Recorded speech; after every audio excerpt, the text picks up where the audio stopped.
Go. According to Hopkins Hospital, 1 in 4 people suffer from a diagnosable mental health disorder in a given year. And especially during these times of COVID and this pandemic, more people are suffering from these mental health disorders because we're suffering from unemployment, an increased rate of unemployment, more rates of depression, anxiety. And this could be you, this could be a friend you know. So this is directly pertinent to these times specifically. And the policy I'm trying to enact is trying to legalize psychedelics such as LSD and magic mushrooms to treat people with these mental health disabilities because they have been proven to be extremely beneficial for recovering these ailments and treating people with those problems. And so what are the current treatment options that we have right now for recovering these things? Well, we have one of two roads to go down. We have counseling therapies, treatments such as cognitive behavioral therapy, psychotherapy, and then we have the other avenue, which is medication. So we have SSRIs, STAs, anti-psychotic medication, and antidepressive medication, both of which have around a 20% success rate and are usually based on the reporting of the person who is taking the treatments. And according to Medical News Today, there is a real fear of overdosing on these substances, especially when it comes to using them along with alcohol and other drugs. They can be especially dangerous. So now that we know the traditional treatment options that we have today for overcoming these mental health disabilities, we're going to be covering the history that these substances have in Western society and the studies that were used to for psilocybin mushrooms and LSD to treat these mental health disorders. But let's also remember that for thousands of years, we were taking these substances. So it's just, I'm relating these specific time periods because this relates to Western society and the scientific studies relating to these compounds. So in 1952, there was a psychiatrist named Osmond Hoffer who actually pioneered the use of studying these compounds and their beneficial effects for treating these ailments, specifically mood disorders and alcoholism he studied. And he had his first study in 1952 with another psychiatrist named Abram Hoffer. And there was 2 patients that came in that day to be studied, both of which were suffering from alcoholism. They're both given LSD, and one of the patients quit drinking immediately. However, the second patient, he quit within 6 months. That was very interesting. They both had great benefits and they stopped drinking, right? So not only that, but Osmond Hoffer eventually ended up taking LSD himself just to see the effects. And as noted by The Guardian, he actually had a tremendous experience. He said it could be used, it could really help a lot of people with overcoming these mental health disorders. And it could also really change our idea of what we think consciousness is. And in between the years 1950 and 1965, there was actually over 40,000 participants that were given LSD to treat their mental health disorders. And many of them have seen positive results. And there was also over 1,000 research articles relating to the use of LSD and psilocybin, also known as magic mushrooms, for treating these ailments. And unfortunately, even after all those studies were published in the mid-1950s, the Federal Drug Administration, they actually began to clamp down on people being able to study these compounds. And they labeled these compounds as an experimental drug. And a year after, when they labeled these as such, it actually, it hit the market, it hit the streets, these substances, and it became extremely popular with the hippie counterculture at the time. And it also, and in the mid-1960s, LSD became associated with the student anti-war protests. And it was also viewed as a drug of abuse, which goes against all the studies that were actually done in that time period, because the study was showing that it's anti-abusive. Like if you have an abuse, if you have like an addictive behavior, it's used to overcome that. So it's not abusive. And in 1970, Richard Nixon was the president at the time, actually passed a law called the Controlled Substance Act of 1970, which made these substances, LSD and psilocybin, also known as magic mushrooms, they made it illegal. And they actually classified it as a Schedule 1 drug, which is the highest classification of drugs, which means that it has no therapeutic use, and it's also highly addictive, which, like I was saying before, it goes against all the studies. Like, it's very therapeutic. Like, if you have an addiction, if you're suffering from something, you're given these substances to overcome these problems. So they have a huge use within therapy. And they said they have a high potential for abuse, like I said before, the use to overcome these problems.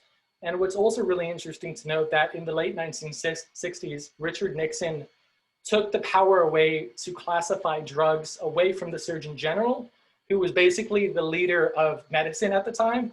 And he took that power away from him and gave it to the Attorney General, who was responsible for making laws. So it just goes to show that he didn't have the interest of the people's interest at heart, because you should give the classification of drugs to someone who's qualified for it, like the Surgeon General, not someone who's just gonna, enact laws. So it just goes to show how backwards it was at the time. So now that we covered the history that these substances had and the benefits they had of treating these mood disorders, alcoholism, we're now going to be covering, as well as until they were banned until the 1970s through the Controlled Substance Act. We're now going to be covering the revival of studies from the 1990s up until today. So, like I said before, more people are suffering from mental health illnesses because of the pandemic. More people unemployed, more people have suicidal thoughts, more people are overall just, their mental health is a lot worse than it's been. Okay, and from all the studies that were done back then showing the benefits that these substances have on mental health disorders, and there was actually a study done in 2015 by PubMed that actually had two patients given LSD and psilocybin, and right after the treatment, they had significant decreases in their depression and their anxiety levels that lasted for several months after. Whereas traditional treatments, you have to continuously take these substances to have some, relief, if any. Like I said before, there's 20% success rate for the traditional treatment options, whereas, psychedelics, there's a significant decrease, and it's really, the chances of you having a significant decrease when it comes to traditional treatment options is much lower. Like I said, 20% success rate. And there are some concerns and fears that people have regarding these substances. For instance, you might have heard your parents say, if you take these substances, it's going to damage your brain. It's not good for you. You might never be the same. And thankfully, there was another study that dispels this myth in 2015 within a journal called the Journal of Psychopharmacology that actually documented that it is very low toxicity LSD and magic mushrooms, and it doesn't have any negative effects on the brain and the body. So thankfully, studies like this are coming out that are dispelling these myths, these misunderstandings. However, there are some people that shouldn't take these substances, such as people with personality disorders, schizophrenia, bipolar disorder, because if they take them, they have a higher chance of having a manic episode, which could damage their psyche. So there definitely are some people that shouldn't take them. Now, we're going to go on to, so now that we covered how this day and age more people are suffering from these problems like ever before because of the pandemic, we are now going to be covering some of the proposals to determine, to decriminalize these substances. Unfortunately, there was supposed to have been a ballot initiative this November to decriminalize these substances, these compounds, statewide, California. Unfortunately, because of the pandemic, we're not able to go out and vote for this because of the social distancing and everything like that. So it has kind of put what's trying to come up with an expression to say it's a rock in the middle of the road when it comes to California legalizing it right now. However, Washington, D.C., it's still on their ballot. So the more states that get this decriminalized, it's going to be like a dominoes effect. More and more states are going to decriminalize it as well. So there's still hope. And when it comes to people in California acting on something, we can't act on it right now, but just being able to keep the dialogue open and talking to people and just dispelling the myths they have on psychedelics, like bring up these studies, like they're not bad for the brain, they're not gonna, but there are some people that shouldn't take them. So just being able to dispel the myths is really important for right now. So, you know, next year when it's back on the ballot, we'll have a higher % chance of getting these things decriminalized. And to conclude, so we covered the traditional treatment options such as the counseling and the medication. And then we went on to cover the history that these substances had in the 1950s and the therapeutic potential they had for overcoming mental disabilities. And lastly, and also until they were criminalized in the 1970s through the Controlled Substance Act, went on to cover the revival of psychedelics and the studies in the 1990s up until today and how it will benefit people through this pandemic. And lastly, the proposal that we're going to have to wait till next year when it comes to California legalizing or decriminalizing these substances. So I'm asking everybody here to try to keep the dialogue open and try to have a conversation about these things, you know, because this still has a lot of stigma behind it. You know, whenever you bring up psychedelics to someone that doesn't know much about it, they're going to have a lot of misunderstandings and unfortunately a lot of myths involved in there. Just being able to dispel those things is really going to help us have a better leg up in, you know, getting these legalized next year on the ballot. I appreciate for your time, and yeah, that's all I have for today. Is there any questions, you know, you have for me? What would be, I guess, what would be the side effects of taking LSDs? Like, let's say you're not schizophrenic. Let's say, you know, you don't have any of that going on. What if you're just taking them to cope with anxiety and depression and things like that? What would be some of the side effects? So the first thing to be aware of is where you're taking them and how, like, because there's two things that are involved when it comes to having a successful therapy session. It's called set and setting. So if you're around people you're comfortable with, and if you're like in your room that you're comfortable being in, those are two big factors determining, you know, whether or not your session is going to go well. Because the common effects are having increased anxiety levels, you know, just taking, you know, the substance, and it's a psychedelic, so you see things, your perception changes. You could see, you don't have to believe this or not, but it's very common that people can see entities, like things that you don't see, you know, here in this dimension. So just being able to let go of the experience and just, you know, give into the experience is the number one thing you can do to have a successful session or trip, as they call it. But if you're suffering from anxiety and depression, I can't tell you my personal experiences, but there are many people that when they had those problems, and if they were in a proper setting with people they cared about, people they trusted, and in a, you know, in their own room where they feel comfortable in, the chances of them having a successful, you know, treatment and getting rid of that anxiety and depression, you know, goes up a lot higher. And especially if before you take the substance, you know what you want to accomplish. You shouldn't just take it for recreation. I wouldn't recommend that. It's just, if you have a particular problem you're trying to cover and you know what that problem is, and just being aware of that while when you're under the influence is really important to dealing with that problem. Because for instance, let's say someone suffering from terrible anxiety whenever they think about death. Let's just say that's one example. If you think about, before the experience happens, just like trying to deal with that fear of, you know, dying one day and not being, you know, like what's going to happen afterwards. If you think about that before and during the experience, that's what the experience is going to be about.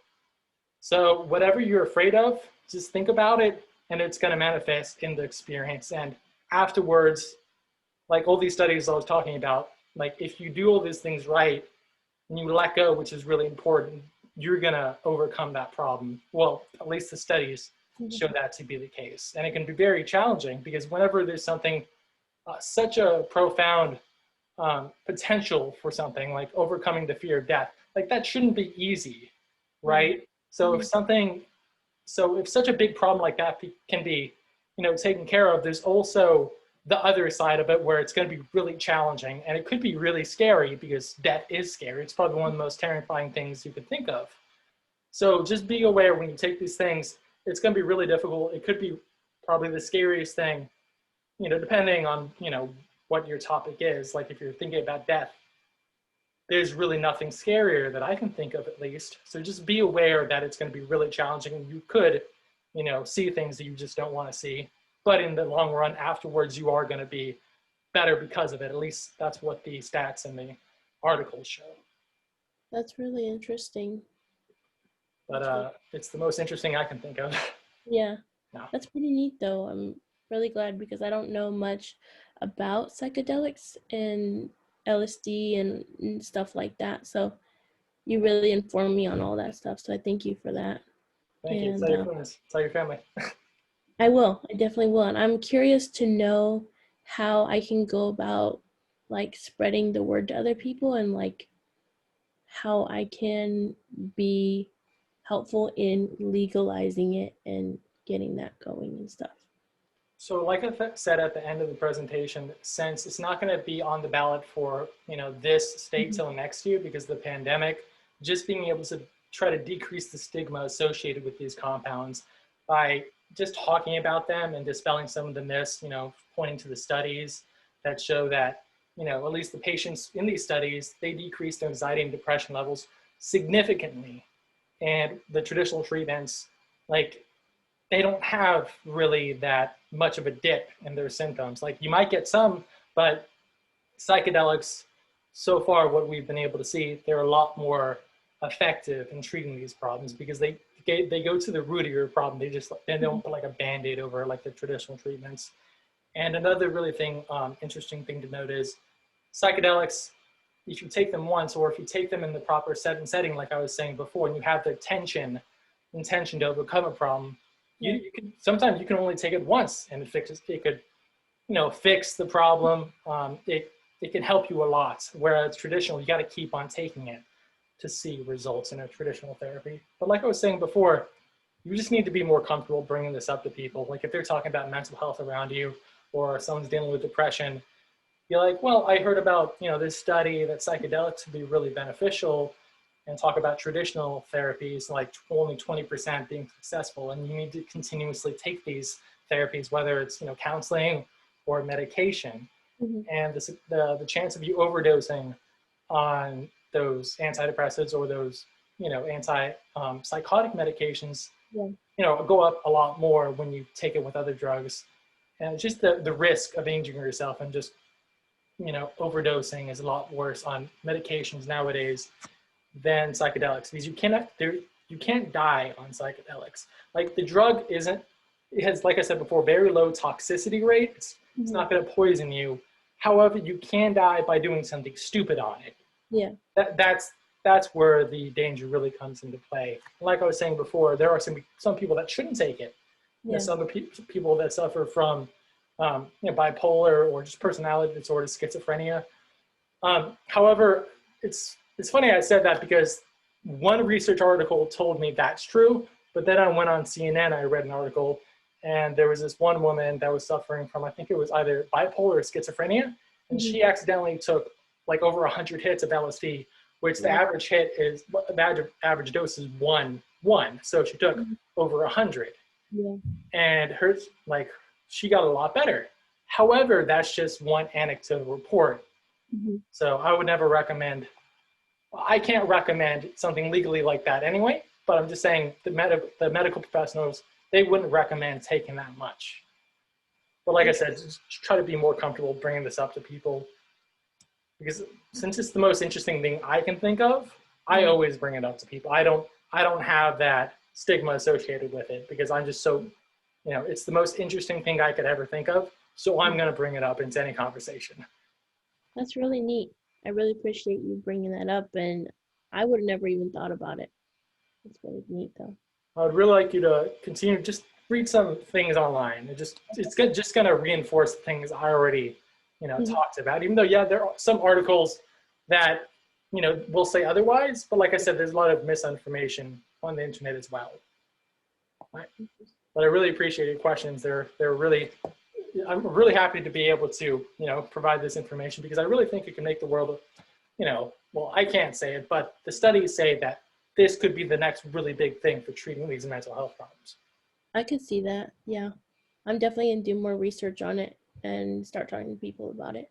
Thank you. I really appreciate it. And hopefully next year we can get this, decriminalized in California, so people can Yeah. really get the help they need. Unfortunately, with this pandemic, it would be better to get it done, as soon as possible, because this pandemic is happening right now. We want to help people right now, but we might just have to wait till next year. Even though there are places such as Oakland and Hmm. Santa Cruz that have decriminalized it, but as a state as a whole, Yeah. like we're still waiting for that to happen. Interesting. I'm gonna stop this recording right now, but I would like to talk to you after if you want to. Yeah, that's fine.